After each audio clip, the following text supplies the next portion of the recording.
So I'm going to allow each of our panelists to introduce themselves when they speak. So what we're going to do is we're going to have a conversation where each of our esteemed panelists will give about 5 minutes, give or take, to go over a specific aspect of hidden water that we want to talk about.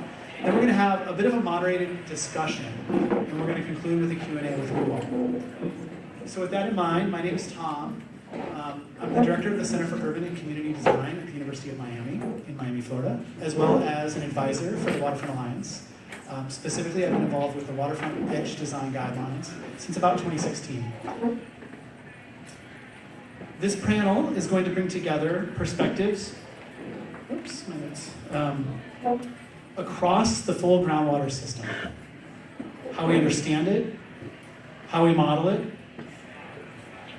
how it shows up in design and construction and in the built environment that we all, I think, work in different realms, and how communities experience it on a day-to-day basis. The through line that I hope we will explore together is this: that groundwater is no longer a hidden or secondary issue. It is reshaping how flooding happens, both here in New York City and where I live in Miami. And unlike surface flooding, it challenges the way our systems, standards, and responsibilities are currently set up. I think this operates at many different scales, and given the broad perspectives in the room, I hope that thinking resonates with you all today. So this conversation is really about connecting those pieces together, the science, the design, and the lived experience, and asking what needs to change to manage groundwater as part of a larger, more connected system. This panel brings together perspectives across the full groundwater system, how we understand it, how we model it, how it shows up in design and infrastructure, and how communities are experiencing it day to day. So up first, I'm really excited to pass the mic to Scott, who's going to set the scene for us today. Thank you. Scott Minnich, my background's in water resources. And I think the most important thing to note, we see a lot of talk for resilience around tidal flooding, rainfall, fluvial flooding, but there's also that other component is groundwater. And groundwater exists within a system, and as we design our systems to handle the rainfall or the tidal flooding, there are impacts to groundwater. And we were just talking about that earlier. It's the hidden part of the water cycle, right? And when you have problems, you start seeing groundwater. That's the big issue. And how do we mitigate for that? And how do we understand what the groundwater table is going to look like in the future? You know, historically, we go out and we find where the seasonal high groundwater table is, and that's where it is. That's where it's always going to be, and that's how we design today. That's not adequate in the future. Is that groundwater table is changing? Is it going down or it's going up, depending on where you are and where you're located? And our systems are going to and do exist within that groundwater table, in that groundwater cycle. And that's our important message here. And our next presenter is going to talk about modeling and how how we're able to account for those changes and those cyclic changes in how we design our infrastructure for the future.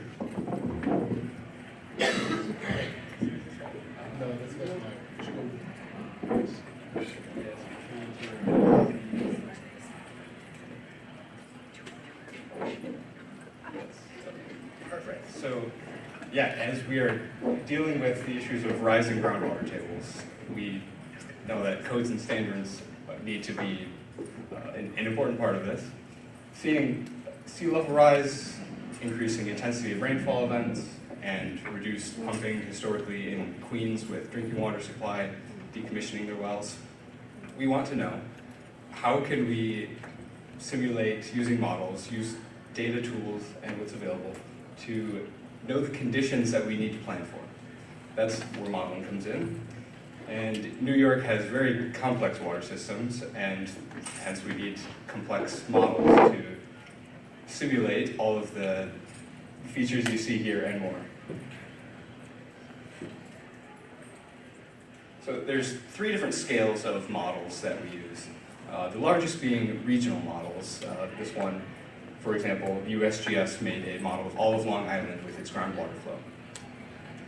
Another smaller scale would be down to the neighborhood scale, where we can have more accurate boundary conditions, finer resolution, and even further down to the site scale, this is what we use for design. The conditions might come from the neighborhood scale model or even the regional model, but we use the site scale for geotechnical analyses such as seepage and stability.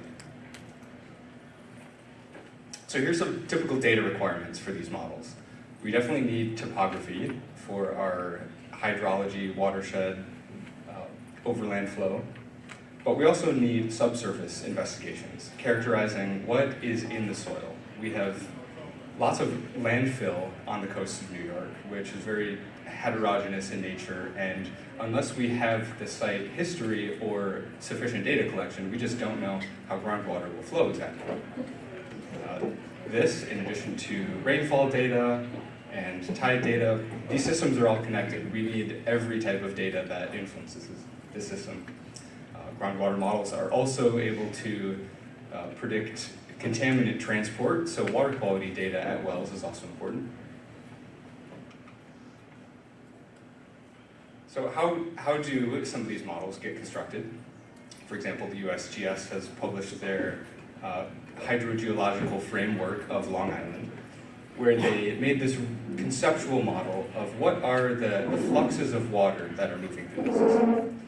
For example, they tie physical quantities to track groundwater recharge from precipitation, that's infiltration going down into surface aquifers, as well as return flow that is entering the groundwater system from septic systems, recharge basins, also known as infiltration basins, where we get groundwater mounding, leaky infrastructure, and also we have groundwater discharge into streams and coastal areas, even the subsea boundary, which is underneath some of the geological layers that the USGS has mapped out.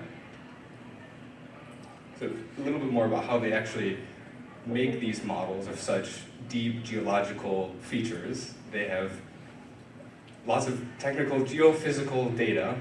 They use gamma radiation and electromagnetic induction to see what rocks and deposits are in the geological substrate so that they can get an accurate model of how groundwater flows. So we usually start with a conceptual understanding of our system, and in modeling we translate that conceptual model into a numerical model. What we do is we discretize space and time. We choose a model grid size, we choose a time step, we have our data from initial conditions, boundary conditions, and we run simulations that repeat code, for example, physical equations that describe the system mathematically, physically. And it's very important, the heavy lifting groundwater modeling is calibrating these models. The hydraulic conductivity of soil is one of our most important parameters, and that data can come from subsurface investigations. USGS has wells and monitoring data. Boring logs also give this information, but that's one of our most important soil characteristics.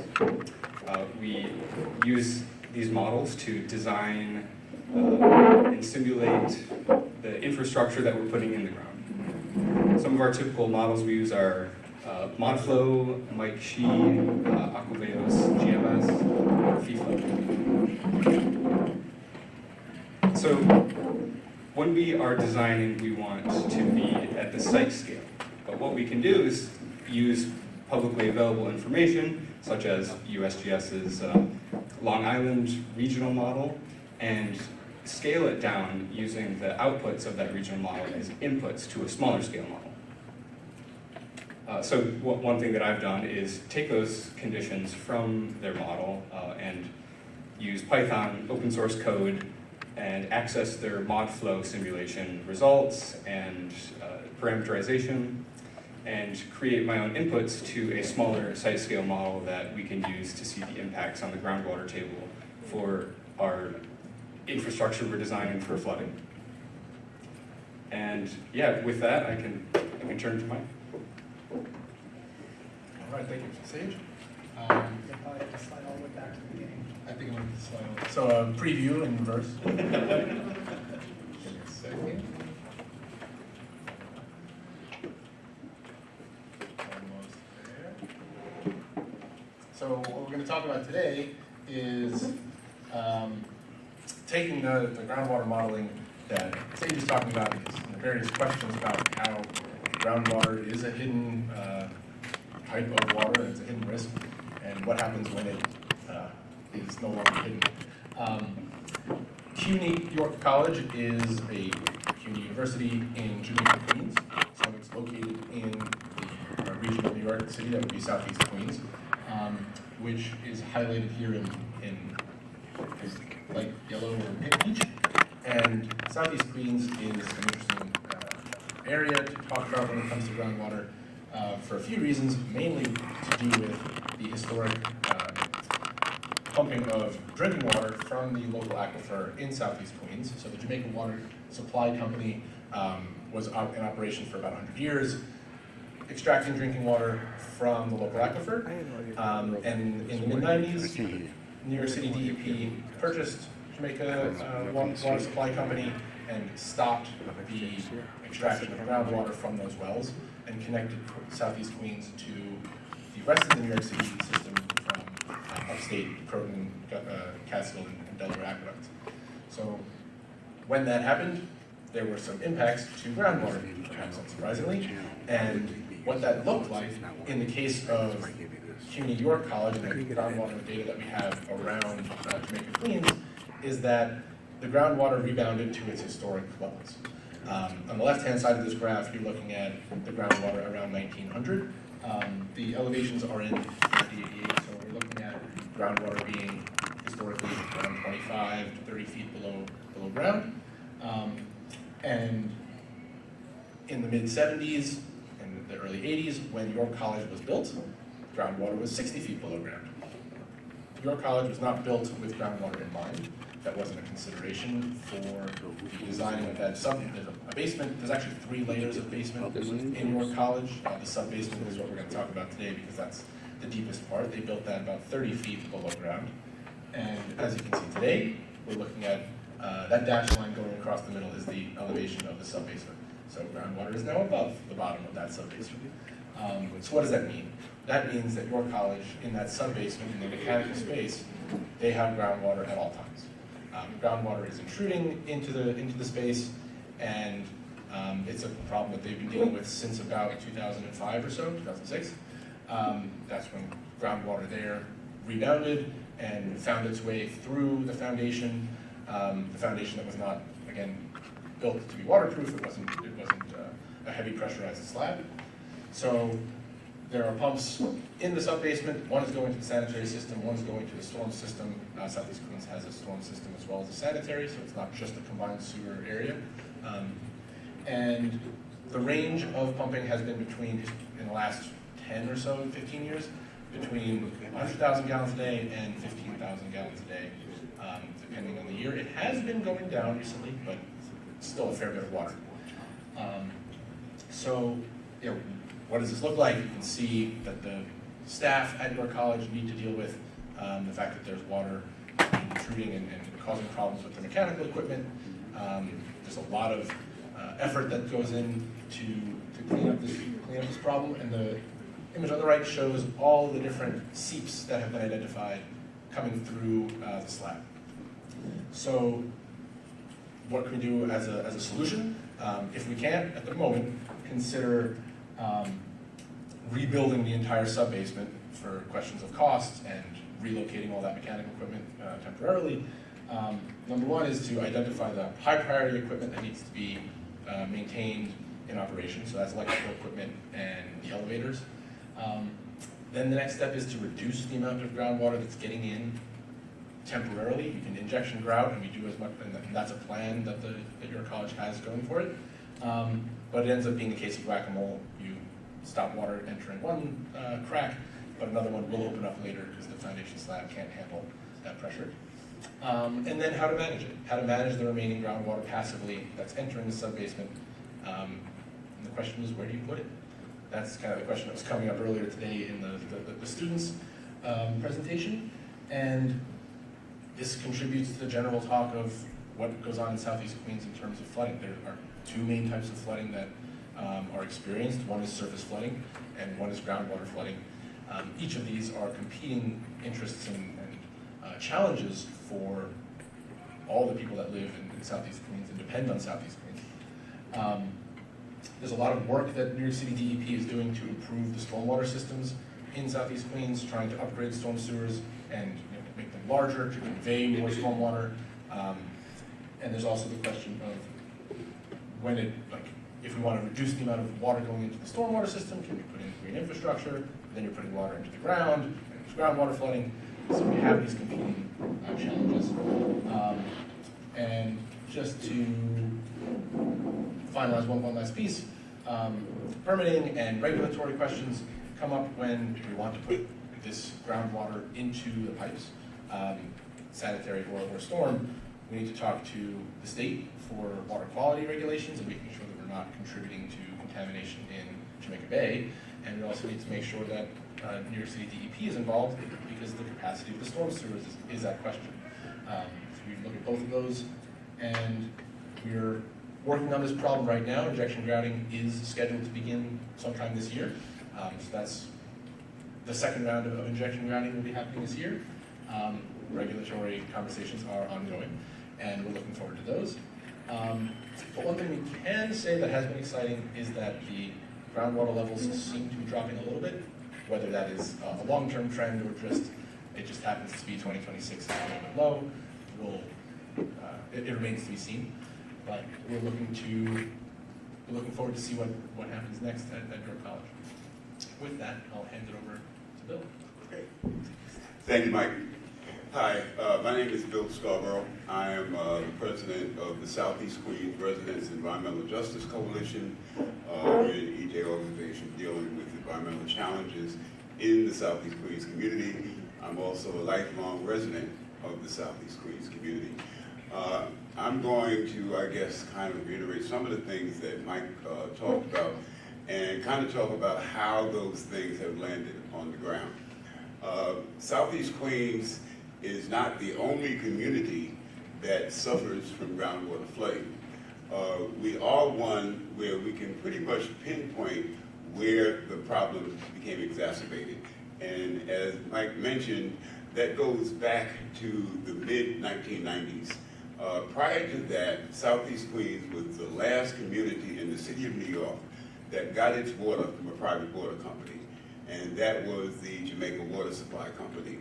That company had 69 ground wells in the ground, and they were pumping roughly 60 million gallons of water per day. And so that had a secondary effect. They would pump the water, filter it out, and send it out. That had a secondary effect of keeping the groundwater level low.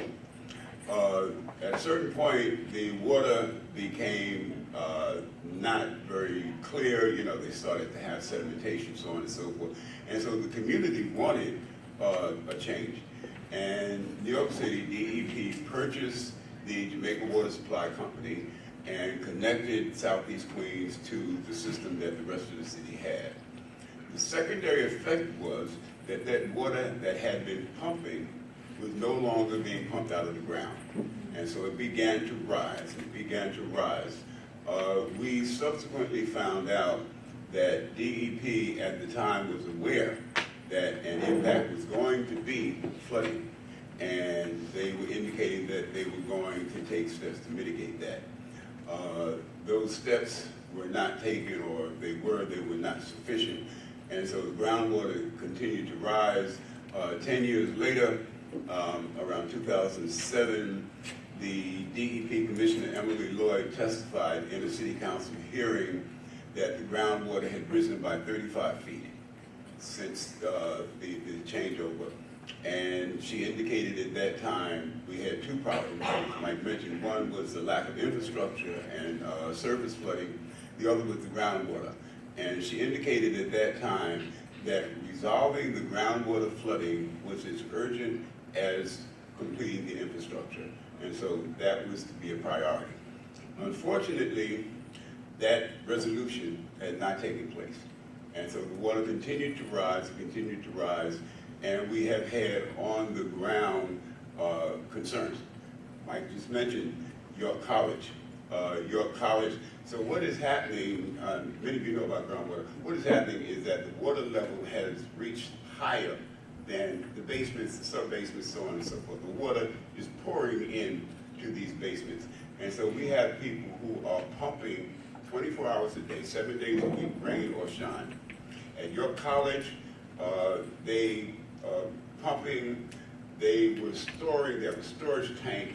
At one point, I think they were storing over 100,000 gallons of water per day, and then releasing it into the sewer system. One of the pictures that Mike had there, Mike not have made it out, but they have a meter in their basement to show how high the water would be if they were not pumping. And that meter usually stands at about 4 feet above the floor. And so that's what they would be experiencing if they were not pumping. The Parsons Archer subway station is constantly flooded. They're pumping. The Allen Senior Citizens Home, a brand new home that was built maybe 10, 15 years ago, beautiful basement, laundry room. They can't use their basement. They can't use their laundry room because of the flooding. Carter Houses, they can't use their basement because of the flooding. Intermediate School 8, same thing. Then we have the residents. We have one resident, Mrs. Jordan, beautiful home, well kept. You go into her home, she's got 2 pumps running 24 hours a day, 7 days a week, and her basement looks like a bombed out shelter. She had mold spores on her wall the size of golf balls. I'm not kidding, because of the flooding. We have other residents who, again, pumping 24 hours a day, 7 days a week. They have run lines from the house under their lawn out to the street so that the water can pump out. So these are the kind of things that people are suffering from. And every day they are experiencing this through no fault of their own. We have advocated to DEP, to the city, to resume pumping because we felt that that was the most direct way to get this resolved. There have been instances in the past where for one reason or another pumping resumed and there was some relief. One of the wells, Station 6 on 165th Street, the city decided to start the pump to see whether they could cleanse that water with carbon because they thought that there might be a need for extra water when they were repairing one of the lines that comes from upstate. As soon as they started that pumping, the people in that area got relief. When they stopped pumping, the flooding came back. There was another station, Station 24, which was across the street from a dry cleaning facility, and the cleaning chemicals got mixed into the well and contaminated the well. They came in and did a pumping, cleaned that out. Immediately, there was relief. As soon as they stopped pumping, the flooding came back. So that has, to us, been the most direct way. But we have heard from the city for various reasons that that's not feasible. And so, we have asked them, they've looked at other things. They've looked at a process called radio collection, which is basically using technology to reconstruct the lines that, or follow the lines of the streams that used to exist in Southeast Queens. We don't know if that's going to be successful. There are other techniques called reverse seepage basins where they are, taking water and running it into the sewer system. So these are things that the city's been trying to do. We don't know whether they're going to have long-term success. What we do have a concern about is that more recently, DEP is taking the position that groundwater flooding is not their responsibility, that it's the responsibility of the homeowner. I have to say, there have been probably $2 billion worth of infrastructure put in the area, but that basically deals with surface flooding. In order to deal with groundwater, there has to be some way of taking that water out of the ground, and that has not been resolved yet. So we're continuing to speak with the city, to work with DEP. We know that even now it's on everybody's radar. The issue is how do we get it resolved? And I would say that's where we are right now. Thank you. Awesome, thanks, Bill. So I think we heard just now quite a few varying perspectives from different aspects of managing this issue of groundwater. So I want to start by taking us back out, zooming out a little bit. And my question is for everyone on the panel, so I hope we'll get some different kind of perspectives here. What is the biggest change that engineers or agencies could make, should make, in order to account for groundwater flooding in practice on the ground? Yeah, Tom, I think that's a great question. I think a lot of practitioners in this room would agree that when it comes to resilience, you have that bottom-up versus top-down approach. So you kind of need that structure from the top down on what the regulations are, and that has the largest impact on regional resilience. As you see, decisions that are made at a higher level causes impacts or reduces impacts at different levels, but you also need that bottom-up design guidelines. So when Mike goes in and says, I'm going to mitigate for this particular project, he has examples on how that should happen. So if we have groundwater recharge projects going on in sponge cities, it's a nice buzzword, and it's a good in practice, but you also have to understand is, as a regulation, what does that impact have on the groundwater aquifer as a whole? And then what does each individual project have impacts? So I'm designing a groundwater recharge basin next to a house. How far away should I be? So that groundwater plume or that groundwater mounting doesn't impact infrastructure. And in New York City, we have a little bit of infrastructure underground. We got MTA here, DEP here. So our infrastructure underground a lot of times become conduits. They become the path of least resistance. So the groundwater, either going in or going up, finds path along our drainage pipes, our other conduits, and they find places where they haven't gone before. So accounting for the changes in groundwater at the minimum is paramount in how we handle our infrastructure. Yeah, from the modeling perspective, we try to get a little more deterministic in describing how groundwater flows. Two things. One is data. Data is foundational for models, monitoring, having field investigations, subsurface investigations, so that we can get the most accurate picture of the system that we might be designing infrastructure for or evaluating risk for. The other thing is integrating our models that we have of our sewer systems, surface water flows with groundwater models. So having subsurface groundwater hydrology connected to the way that we represent surface hydrology. So we know that the system is one and the same, but typically those models are separate systems. But there are models that are integrating those. They get more complex, but we are using them.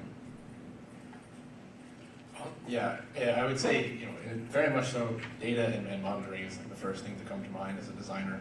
I want to be able to do my designs with some sort of rational basis behind it, not as much guesswork as is often the case. But something I would also add is the consideration for including groundwater in design manuals, design code, even simple explanations for how groundwater works in a design manual can go a long way. A lot of people who do a foundation design actually don't have that much groundwater experience. What was mentioned before, all we do is we find one high water mark and say that's what it's going to be, that's the data point that we're going to use. And if I've been doing that for my whole career, I've never really thought much more about the details of groundwater. That's for a geologist or hydrogeologist to worry about, not me. I think that's the wrong approach. We need that a little more cross-disciplinary understanding. And one way to do that is through design codes and design manuals, just having some more of that information available to the practitioners that need to learn. Either we're doing it on our own or doing it when the project comes up, we learn on the fly. So I think that ends up being a big part of utilizing that data. So I guess from the community perspective, The primary thing that we would like to see is to have somebody take responsibility for resolving the issue of groundwater, some agency. Because as I mentioned now, the policy seems to be, well, it's essentially the property owner or the homeowner's responsibility. And most homeowners cannot resolve that issue on their own. There needs to be some comprehensive solution. What is happening is that solutions are being done for kind of individual entities. Might design a solution for the Carter houses, design a solution for York College, design a solution for the community bridge home that was flooding. But then you have all of these others that are not included in that who need a solution. And they can't do it on their own. The groundwater is rising, it's recharging. We feel there needs to be a comprehensive solution that somebody takes responsibility for and puts in place. I would also echo what Mike just said about the need for developers to understand what they're getting into. There was just a major redevelopment project approved in Jamaica with 12,000 new dwelling units. And those that are built need to have an understanding of the impact of groundwater flooding and to design for that. So I think that's really important. Yeah, thanks, Bill. That's a great segue. I want to pick up on something that I heard from Mike and Sage, which was this idea that it sounds like it is not uncommon for folks to take a measurement, assume that that is gospel, and then build to that measurement. I'm curious what approaches you think one might take to measure groundwater differently to better understand that risk and incorporate it into the project early on. This is for Mike and Sage. Yep, I'll first. So looking at historical data is an important part of the picture here. We mentioned that before pumping was the source of drinking water in Queens and Kings counties, the water table was at some historic level. And with the drinking water supply now coming from the aqueducts, what we're seeing is the rebound to that historical level, to some balance near where it was before. Now we have, the surface is highly developed, water's not flowing in the same way that it was exactly naturally, but still the topography dictates where water will collect and where it will majorly infiltrate and recharge, and where the water tables will rebound.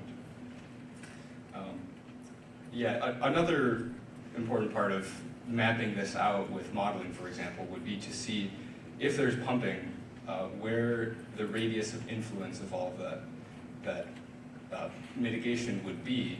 So that's an important tool to see how far do we have to space out. Pumping rates, there's limitations based on what the geology is of the area.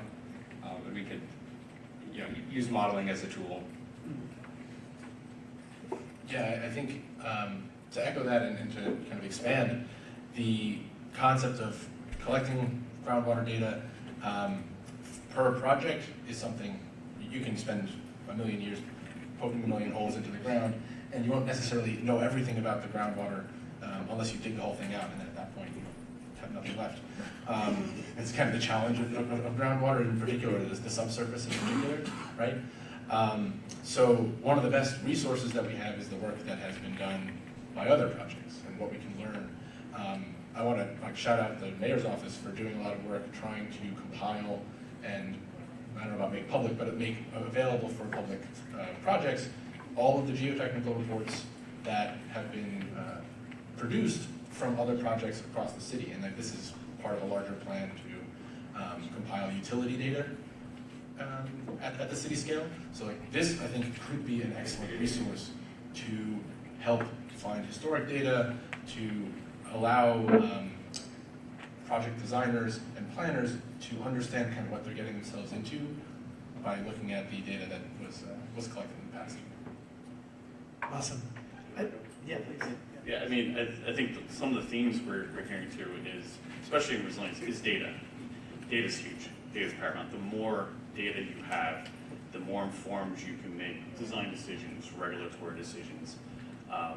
And the other part too is we're seeing more and more of it isn't usually just one agency or one township or one project that needs resilience. So just as an example, before Sandy, Scarborough Airport, I was reviewing the flooding for DOT, and at the time, there's a tie gate, there's 2 ditches, and 5 or 6 different entities own different pieces. Own the tie gate, own the ditch, own all these other parts, and no one really wanted to own what needed to be done, because there was all these separate entities. And then Sandy comes in, we go rebuild it by design, and all these entities get together and look, what can we do to mitigate that risk? And more we're seeing resiliences. It isn't just going to be one agency, it has to be multiple agencies working together to mitigate that risk. We're seeing it our MTA, DEP, and New York City DOT coming together and looking at storm grates, or not even storm grates, they're looking at the airflow grates and how we're getting water intrusion. That's what resilience is going to take. It takes all these agencies, it takes all these people in this room coming together and making decisions that is best for the community. Well, I think you all have done a really good job of setting the stage here about this one change that was really an instigation point for this challenge in the community. And Bill, I'd love to hear, it sounds to me like there are some efforts underway in Queens, is that right, to address this? I would love to hear a little bit more about those efforts that are underway, but also I'm picking up on this idea a little bit that, so let's say one of these properties does something to mitigate. That water still has to go somewhere, right? So is it then disproportionately impacting others who don't have the means? And I'd be curious to hear a little bit more about some ideation about solutions that might be there. Well, most of the work that's been done, the kind of individual activities, have connected those properties to the sewer system. And so the water is then, in most instances, the water is then being taken away from that particular property into the sewer system out to Jamaica Bay. It's just that it's kind of piecemeal. I mentioned there have been some pilot projects, one of them was radio collection, which was an effort to recreate through technological means the streams that existed before development and to run those streams into Baisley Pond Park, which is one of our major tributaries, and out to Jamaica Bay. I think there was some problems with that, but that was one of the things that had been looked at. Another one was a system called reverse seepage basins. A seepage basin was just a catchment or container put in the ground. This was one of the old techniques before the catch basins. It was put in the ground, holes put on the side, and the water just ran out into the surrounding area. The reverse seepage basin was, instead of letting the water run out, it was to put the basin beneath the groundwater level and have that water run into the basin. There would be a connection and then out to Jamaica Bay. So, you know, these were some of the things that are being looked at. We have not gotten information as to how successful, if successful they are. You know, we'd like to have more information from the city. I do know it's on everybody's radar screen, and that I think is important. It is something that everybody's concerned about, and so we're just looking for ways to partner with the city and partner with the relevant agencies and see how we can find solutions. Awesome, thanks Bill. So as many of you probably know, this panel is offering PDH credits, which means that I have to spend the last 5 minutes asking you all a Q&A to make sure that you've internalized the information. So I want to leave as much time as I can in the meantime for Q&A from the audience. So I see some hands. Do we have another microphone we can run, or do we need to use this one? So what will need to happen is you'll need to repeat the questions into the mic so that they can be preserved for the video, and we'll also need to hold 5 minutes at the end for a message. Yep, got it. I saw a hand way in the back. I don't know if you have the ability to project for us. So, can you hear me? Yes. Okay. So one thing specific to Queens, I guess, is in terms of the flooding, is that exacerbated at all by storms like Hurricane Ida or just generally sea level rise? But then more broadly, when it comes to this intrusion of water, is there a concern about structural integrity? Solid Like actual buildings? So the question, which I'm preserving for YouTube, is, if I heard it correctly, was, is the groundwater issue in Queens specifically tied to storms, or is it more about sea level rise? Is it exacerbated? Is it exacerbated by Yeah, yeah. sea level rise or storms? Great. And I'll tee up Sage here and Mike. Look, one of the things we have seen is we have seen specific storms have very big impacts on groundwater table, but they subside really fast. Because typically the soil is very well drained, so you get the hit with the storm, the water well drains, your well head goes up, and then within 2 or 3 days that well goes back down. So it's not a seasonal high groundwater, but like it really is very specific to the soil type, the geology that you have, and how much disturbed the soil is. So like, again, we're talking about infrastructure and pathways. You have significant pathways and you have significant water getting in from above. They find the path of least resistance, so. Right. Yeah, exactly. Like Scott said, it depends on where you are and what the substrate of the soil is. In Long Island, we have the moraine that divides it. South is more sandy soils, and to the north, there's soils that have a bit more loamy material. And if you don't have enough drainage in your soils, then the water table is going to stay high after a storm for a bit longer. Be perched. Or be perched. There's confining units that have been mapped out a little bit, but we do need more data on local site scale. To address sea level rise, the USGS has their hydrogeological model of Long Island where they simulated 3 feet, 6 feet, and 9 feet of sea level rise. And what happens is the groundwater table has a new baseline that's higher. And when we have the infiltration of storms and such, it just has a higher baseline and then it mounds, and yes, it does exacerbate. We can go for that. Other questions? In the middle here, yeah.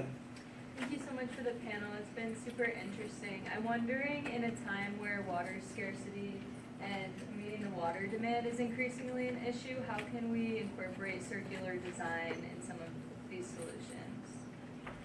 So the question was about incorporating circular design into some of the solutions we're talking about. So I live in perfectly circular design. So I have a well and septic. So the water comes into my house, it goes back out, goes back into the groundwater. That is the perfect circular design. Not really practical in New York City. So it is context sensitive. And I'm sure these guys have a lot more to say on that. So. I can give one example to continue this concept at York College. We looked into, not septic systems, but we did look into what to do with the groundwater if it can't be sent into a storm sewer or sanitary sewer, and we looked at reuse on site. And there are some opportunities to do groundwater reuse, and it could be stormwater capture or groundwater capture on site, but we're talking about a fairly advanced cost with new maintenance requirements that the college does not have the current funding or capacity for. And then there's a question of the water quality itself. It can be used for landscaping. In the case of York College, they actually don't have a ton of need for irrigation. They have a couple of fields, but they're fairly self-maintained. So there is this question of, okay, there's water coming in, and there's a potential now new source of water that could be used. It could be pumped somewhere, but there's also the question of where is that demand going to capture that water. And it may require a slightly more regional approach, a little more discussion with the neighbors to find uses for the water that meet that demand. If I may take it beyond the boundaries of New York City, at the system scale, I've worked on a project where they had groundwater in the basement of a parking structure that they then used to create an artificial or a daylit stream feature for an entire district as a part of like a larger outdoor mall project. The water was tested, it was clean enough that they could use it for that purpose because there's concern about people, stepping into it or pets stepping into it. So I think like thinking systemically and at scale is really important here, right? Because if we're looking at the single site in such a dense area, there's probably less potential use than if we're looking at the regional scale.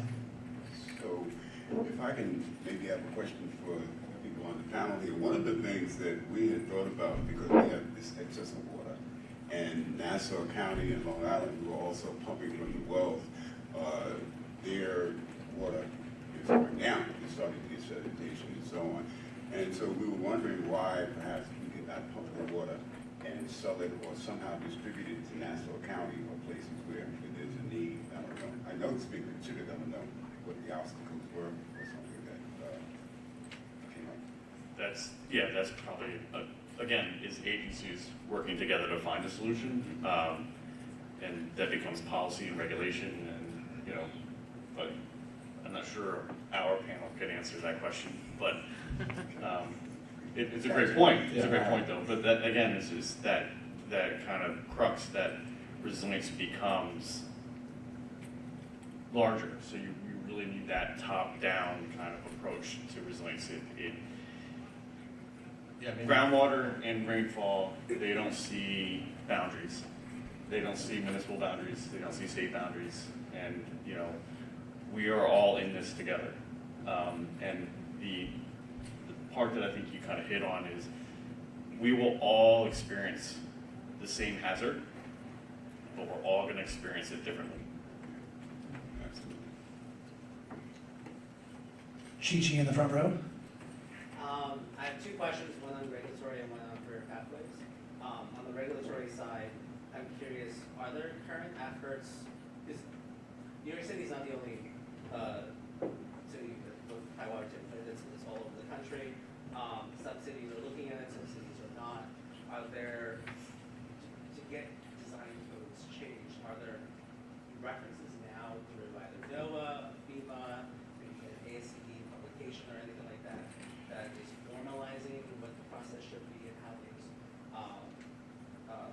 what analysis should be performed and how. And then the second question for your pathways is I feel like the groundwater modeling or hydrogeology is a very underrepresented field in this industry. How do we leverage and communicate that to universities that this is an emerging and desperately needed Thank you for the easy to recite questions. Okay. So the first question was about are there any examples from federal agencies or others as to how to engage in this groundwater removal, I guess you could say. And then the second question is around like what efforts have there been around spreading awareness for the need for this as an emerging profession for young professionals, academic or otherwise. I think the first question maybe go to you, and then the second half to Sage. I think from the regulatory standpoint, there's a lot of regulations that are out there for groundwater recharge, like Sponge City groundwater recharge. Probably less so for groundwater extraction, unless it's being extracted for drinking water. But it's a good point, though, is that kind of a regional type resilience is what is that changing groundwater table true impacts going to have? So I'm not sure if there's necessarily a great kind of someone has figured this out completely, and there's a great regulation and we should just take it and run with it. I don't necessarily know that is out there. But again, we're all kind of learning together. Philadelphia has a great program with groundwater recharge and green infrastructure. Are they experiencing groundwater impacts? Are they experiencing basement flooding? Is that regulation fundamentally changing how their groundwater table behaves? I think that's probably more of the discussions you want to have with these different kind of sister or brother agencies. And I think coming to conferences like this and coming to regional and national conferences, you start to understand those kind of what other people are doing. 'Cause a lot of times we exist in a box, and you don't understand the kind of holistic problem that is out there. So, yeah, thank you for the question. Glad to answer this. So I didn't know about the flooding component of the groundwater modeling initially when I was learning about groundwater modeling. It was more about water quality, water resources in terms of supply volumes. So presenting this as an engineering challenge to students or college students, high school students, there's so many different kinds of engineering to go into. There's room for expanding the words that we're giving students as the possibilities for different career paths. I'm from the Great Lakes region, Michigan, where we have a lot of fast-flowing, clean groundwater, and we're studying where contaminant plumes are going.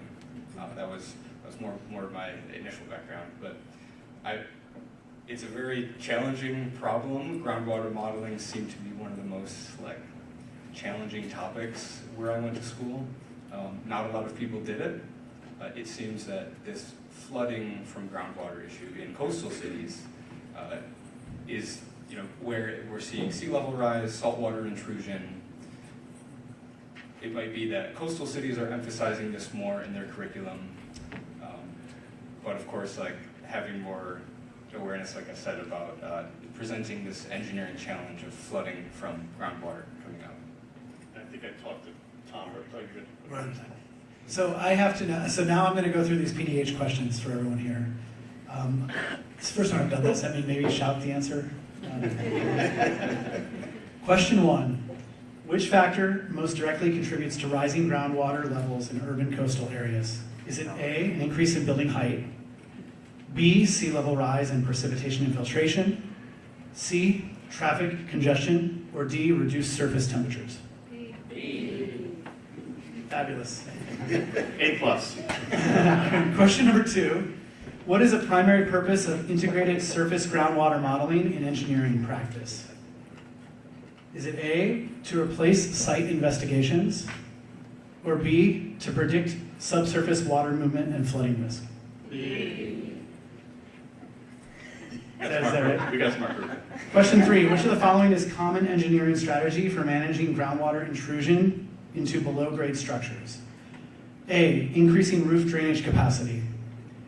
B, installing sub-slab drainage and pumping systems. C, reducing pavement permeability. Or D, expanding roadway width. B is the correct answer. I heard someone who said C. Please come to the front of the classroom. You guys did your job. Question 4. Why is it important to consider groundwater risk during early project scoping?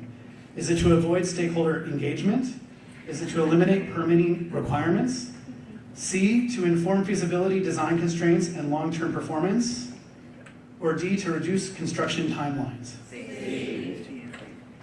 And last but not least, question 5. True or false? Groundwater flooding is typically isolated from surface flooding and can be managed independently in design. Awesome. I know we only got to 3 questions, so please do continue the conversation during lunch. Thank you all so much for engaging in this panel. And let's give a round of applause for our panelists.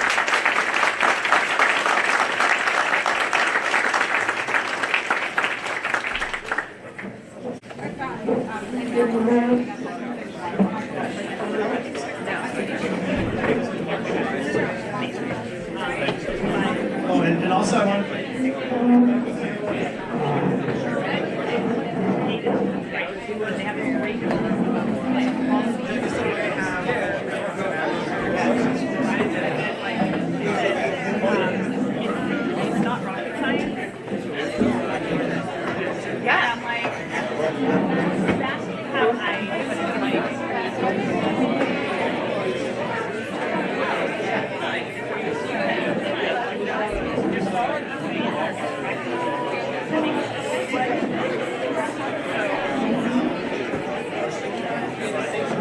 I